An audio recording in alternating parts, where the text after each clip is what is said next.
We have to figure out what's been going on with Robert. I know. He's been so off lately.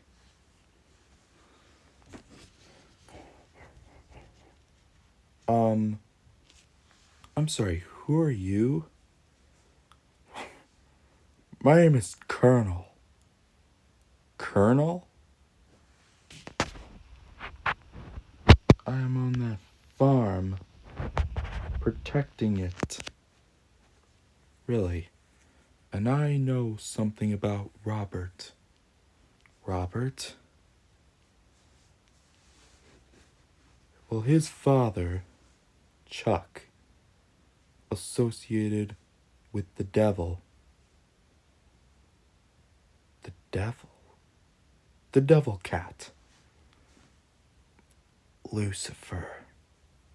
That's right. And Chuck and Lucifer had an idea of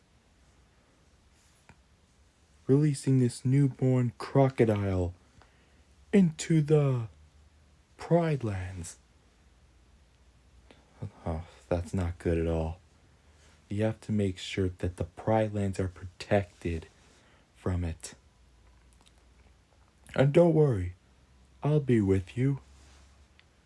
Thanks, Colonel.